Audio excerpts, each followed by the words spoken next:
Մեր նպատակը, մեր հորդորը, մեր խնդրանքը, մեր պահանջը նա է, որ գործարանը աշխատի։ 4 օր տևած դադարից հետո կալանավորված գործարար Գագիկ Ծառուկյանին պատկանող Արարատի ցեմենտի գործարանը կվերագործարկեն։ Այսօր վաղ առավոտյան ըստ էության հարկադիր պարապուրդի մատնված աշխատակիցները հավաքվել էին գործարանի մոտ բողոքի ակցիայի։ Քիչ անց քննիչներ ու ոստիկաններ եկան, ավելի ուշ եկավ նաև էկոնոմիկայի փոխնախարարը։ Փակտորների հետևում բանակցեցին ընկերության ղեկավարների հետ։ Ավելի ուշ փոխնախարար Էդգար Զաքարյանը տեղեկացրեց, գործարանը գործարկում են, վաղվանից այն կաշխատի ամբողջ թափով։ Հիմա գործարանը սկսում է աշխատանքները,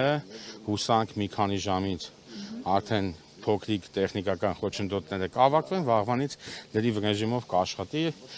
երևի ավելի շուտ քան վաղը, բայց վաղը լրիվ ամբողջությամբ լրիվ կընկնի ռեժիմի մեջ։ Երկուշաբթի առավոտ Գագիկ Ծառուկյանի ձերբակալության ու նրա առանձնատան խուզարկություններին զուգահեռ իրավապահները կապարակնքեցին նաև Հայաստանի 82-րդ ամենամեծ ընկերությունը Արարատի ցեմենտի գործարանը, ու մինչ այսօր որևէ տեղեկություն չկար, թե մինչև երբ խոշոր արդյունաբերական ընկերությունը չի գործի։ Այսօր գործարան այցելած էկոնոմիկայի փոխնախարար Զաքարյանը հայտնեց, թե գործադիրում որոշում ունեն վերսկսել արտադրությունը չխոչընդոտելով իրավական գործընթացը։ Ընկերության շուրջ 1000 աշխատակիցները մինչդեռ 4 օր շարունակ տեղեկություն չունեին, ինչ է իրենց սպասվում, երբ աշխատանքի կգնան ու աշխատավարձ կստանան։ Վաղ առավոտյան նրանք պատասխաններ ստանալու պահանջով հավաքվել էին գործարանի դիմաց։ Եվ նայելով այս վիճակը շատ ցավալի է, որովհետև բոլոր ամիսները ժամանակին գումարը ստացել ենք, հաշվարկը արվել է, իսկ հիմա նայելով սենց թեկուզ հենց ինքս ինձ իմ ընտանիքին հաշվի առնելով, մենք սրանք վիճակում ենք։ Էսի անելու բան չէր։ Այսօր հուլիսի 9 է, աշխատակիցներն առայժմ իրենց աշխատավարձն էլ չեն ստացել։ Վերջին 20 տարվա ընթացքում երևի հազվագյուտ, որ վերանորոգման կամ չգիտեմ ինչի համար գործարանը կանգնել է։ Ու մենք շատ շնորհակալ ենք, ժամանակին վճարել են, ժամանակին մենք մեր աշխատավարձը ստացել ենք, հիմա թե շատ քիչ, ամեն մեկը կարողացել է իր հարցերը լուծի։ Հիմա այսօրվա դրությամբ բոլորիս համար էլ գաղտնիք չի, որ Արարատ քաղաքը գոյատևում է այս գործարանի հաշվին։ Բողոքի դուրս եկած աշխատակիցներն առավոտյան պատմում էին, իրենց ընտանիքներն ապրում են իրենց ստացած աշխատավարձերով։